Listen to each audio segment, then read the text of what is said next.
When I'm due for a transfusion at the end of 2 weeks, I don't really feel like I'm kind of tired or like I need a nap or anything. Nothing's changed except now you realize there is something going on in my body. I may feel perfectly normal, but I'm not, and that sort of gets a little scary. And then doing this medication 5 nights a week, which is an infusion that takes about 10 hours. So it's just a big, fat inconvenience at the age of 23 years old. Anemia? That's the disease name? Is it Greek? Cooley's anemia. What is that? Cooley's anemia is the term for thalassemia, this congenital hemolytic anemia. What's classical about all of the thalassemias is that they're characterized by a small red blood cell. I found out that Alicia had Cooley's anemia when she was about 8 months old.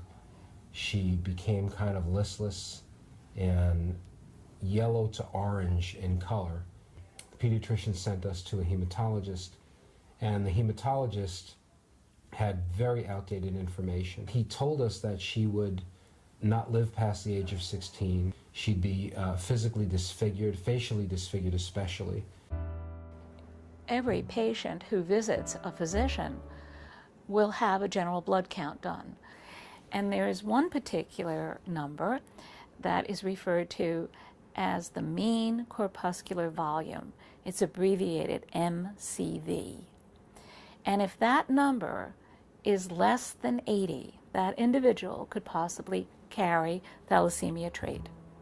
The month that Mia was born, New Jersey passed a mandatory law for babies to get checked for the newborn screening for sickle cell anemia. We told them we were both from Mediterranean heritage, and we both had an electrophoresis and came back positive, and that's when we knew that Mia had thalassemia major.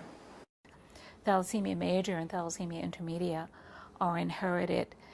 The thalassemia disorders are found predominantly in peoples whose ethnic background are from the Mediterranean, the Arabian Peninsula, the Middle East, the Asian subcontinent, southern China, and even Southeast Asia. It's better that you know when you get married that it's a possibility, and then you can choose to have a child, and you can choose to keep a pregnancy or not, and those are individual choices, and I have to believe that the information is good. I went through many, many years of infertility before Mia. I didn't think I would have any kids, and while we were in the process of finding out what was wrong with Mia, I wound up pregnant with Marcy. Thank God Marcy was healthy, and not only was she healthy, but later on we found out she was a perfect match for Mia.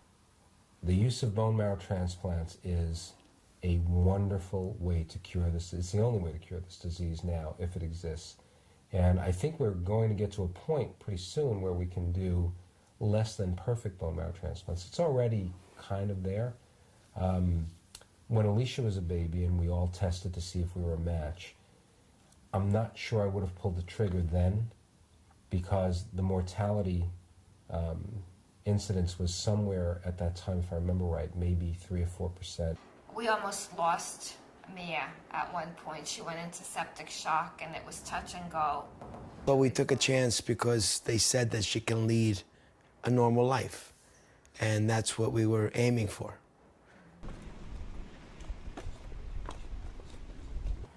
Teddy was a surprise. While we were preparing for our Mia's bone marrow transplant, I found I was pregnant with Teddy. And it was difficult because dealing with the transplant in and of itself was a major decision. We found out that Teddy was also going to have the same disease that Mia had. And when we found out that Marcy was also a perfect match for him, how could I not give him the same chance that I gave his older sister? As of late, with my daughters at the ages of 18 and 17, I know it's not going to be too far into the future when they'll be meeting someone. I used to joke with them and I used to say 3 dates and the boys get blood tests. But, you know, reality is what it is. So. Getting tested for thalassemia, I think, is important to everyone in that it allows one a better understanding of one's genetic potential, that education is key to one's success. It's key to options, choices that we can have to direct our lives and to guide the lives of our children. No one should be ignorant of their genetic inheritance.